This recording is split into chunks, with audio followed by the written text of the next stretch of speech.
G20 के लिए एक नया वैश्विक दृष्टिकोण समसामयिकी लेख की वडस G20 अंतर सरकारी मंच अंतर्राष्ट्रीय सहयोग का नया मॉडल, बहुपक्षीय प्रतिबद्धता, नई वैचारिक रूपरेखा, आर्थिक विविधीकरण, डिजिटल सूचना प्रौद्योगिकी, सार्वजनिक स्वास्थ्य।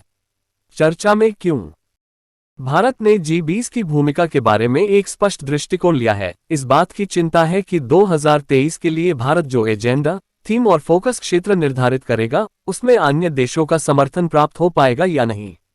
G20 19 देशों और यूरोपीय संघ का एक अनौपचारिक समूह है जिसमें अंतर्राष्ट्रीय मुद्रा कोष और विश्व बैंक के प्रतिनिधि शामिल हैं।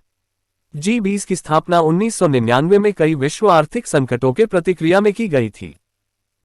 ये वैश्विक अर्थव्यवस्था से संबंधित प्रमुख मुद्दों को संबोधित करने के लिए काम करता है, जैसे कि अंतर्राष्ट्रीय वित्तीय स्थिरता, जलवायु परिवर्तन शमन और सतत विकास।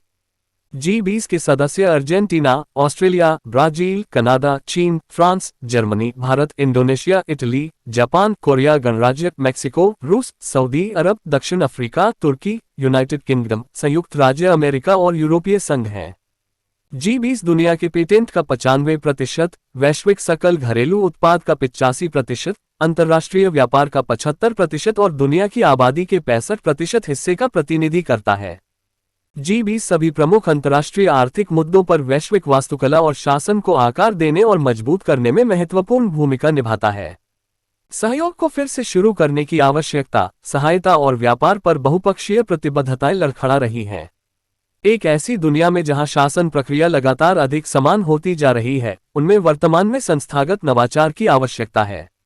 ऐसा इसलिए है क्योंकि दाता और प्राप्तकर्ता देश समूहों के बीच सहयोग हासिल करने में संयुक्त राष्ट्र और विश्व व्यापार संगठन की भूमिका अपना महत्व खो रही है। अब 3 सामाजिक आर्थिक प्रणालियां हैं, G7, चीन, रूस और भारत और अन्य, और वे संयुक्त रूप से वैश्विक एजेंडा निर्धारित करेंगे। यूक्रेन की छाया, वित्त प्रतिद्वंदिता, अमेरिका और चीन के प्रभुत्व वाले व्यापार और मूल्य श्रृंखलाओं के विस्तारित प्रभाव और रणनीतिक प्रतिस्पर्धा में पक्ष लेने के लिए विकासशील देशों की अनिच्छा आदि मुद्दों के आलोक में G20 समूह के सहयोग की प्रकृति और रूप पर नए सिरे से विचार करने की आवश्यकता है।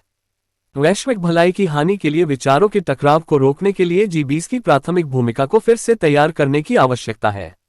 एजेंडा, थीम और फोकस क्षेत्र जिन्हें भारत को 2023 G20 शिखर सम्मेलन के लिए निर्धारित करना चाहिए। एक नए वैचारिक ढांचे की आवश्यकता।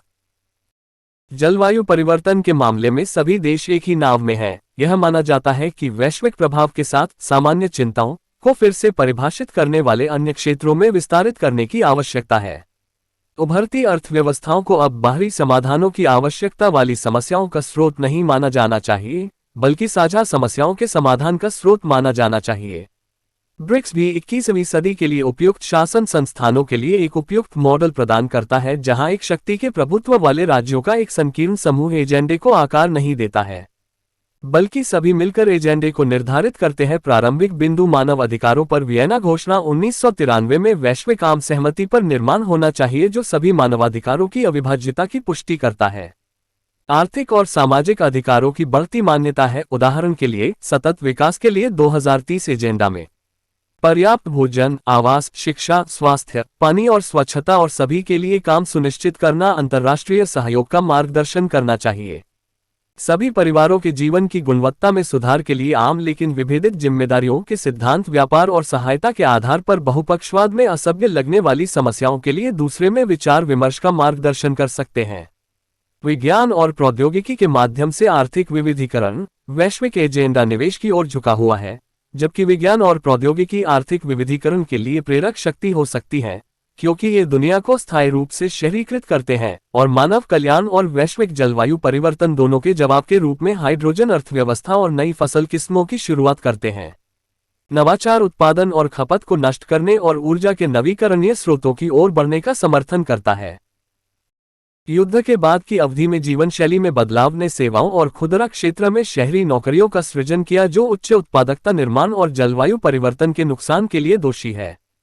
पूरक लक्ष्यों के रूप में सामाजिक लाभ और विकास पर अनुभवों का आदान प्रदान करने के लिए एक मंच रोजगार और पर्यावरण पर नई सोच को बढ़ावा देगा। डिजिटल सूचना प्रौद्योगिकी की क्षमता का दोहन करना। डिजिटल सूचना प्रौद्योगिकी क्रांति की क्षमता का उपयोग करने के लिए डिजिटल पहुंच को सार्वभौमिक सेवा के रूप में फिर से परिभाषित करने की आवश्यकता है, जो उपलब्ध विशिष्ट अवसरों को साझा करने के लिए भौतिक कनेक्टिविटी से परे जाती है। वैश्विक समाज के लिए नेटवर्क प्रौद्योगिकियों के नए सेट के फलों को प्राप्त करने के लिए अधिक लागत प्रभावी सेवा वितरण विकल्पों, सुशासन और टिकाऊ विकास के लिए ओपन एक्सेस सॉफ्टवेयर की पेशकश की जानी चाहिए। अंतरिक्ष प्रौद्योगिकी में सहयोग, जलवायु परिवर्तन से संबंधित प्राकृतिक आपदाओं से लेकर प्राकृतिक संसाधन प्रबंधन की समस्याओं के समाधान खोजने और कृषि नवाचार का समर्थन करने से लेकर शहरी और बुनियादी ढांचे की योजना बनाने के लिए अंतरिक्ष अगली सीमा है। पृथ्वी अवलोकन डेटा का विश्लेषण करने के लिए मौजूदा केंद्रों के माध्यम से क्षेत्रीय और अंतर्राष्ट्रीय सहयोग की आवश्यकता होगी, जिसमें बड़े पैमाने पर कंप्यूटिंग क्षमता, मशीन लर्निंग और कृत्रिम बुद्धिमत्ता है।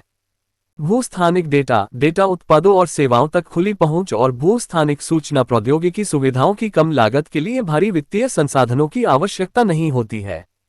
सार्वजनिक स्वास्थ्य के लिए सहयोग। सार्वजनिक स्वास्थ्य को बाजार की विफलता का प्रतिनिधित्व करने वाले संक्रामक रोगों के साथ कोविड-19 असफलता से सीखना होगा। एक प्रमुख वैश्विक चुनौती तेजी से बढ़ते रोगानुरोधी प्रतिरोध है, जिसे मौजूदा जैव प्रौद्योगिकी सुविधाओं के बीच नई एंटीबायोटिक दवाओं और सहयोग की आवश्यकता है। रणनीतिक प्रतिस्पर्धा से बचना। विकास के लिए प्राथमिकता को ओवरराइड करना रणनीतिक प्रतिस्पर्धा से बचने का सुझाव देता है। इस क्षेत्र के देश 1971 के उनगा घोषणापत्र के निर्माण का समर्थन करेंगे, जिसमें हिंद महासागर को हमेशा के लिए शांति के क्षेत्र के रूप में नामित किया जाएगा और प्रतिद्वंद्विता और संघर्षों के क्षेत्र में स्वयं का विस्तार न करने के लिए समर्थन किया जाएगा। वैश्विक वित्तीय लेनदेन कर का पुनरुद्धार। 2011 में G20 द्वारा विचार किए गए वैश्विक वित्तीय लेनदेन कर को कम से कम विकसित देशों के लिए ग्रीन टेक्नोलॉजी फंड में भुगतान करने के लिए पुनर्जीवित करने की आवश्यकता है। निष्कर्ष। G20 की भारत की अध्यक्षता बहुपक्षीय व्यवस्था को पुनर्जीवित करने और फिर से केंद्रित करने का एक अवसर है। भारत को नई वास्तविकताओं का जवाब देने के लिए G20 को स्फूर्ति और ऊर्जा के साथ तैयार करना चाहिए और इसे एक नए और मजबूत संस्थागत वास्तुकला के माध्यम से भविष्य के लिए तैयार बहुपक्षवाद पर्यावरण के निर्माण में सहायक बनाना चाहिए। स्रोत: द हिंदू। सामान्य अध्ययन प्रश्न पत्र 2। द्विपक्षीय, क्षेत्रीय और वैश्विक समूह और भारत के हितों को प्रभावित करने वाले समझौते। मुख्य परीक्षा प्रश्न। G20 की भारत की अध्यक्षता बहुपक्षीय व्यवस्था को पुनर्जीवित करने और फिर से केंद्रित करने का अवसर कैसे हो सकती है? चर्चा कीजिए।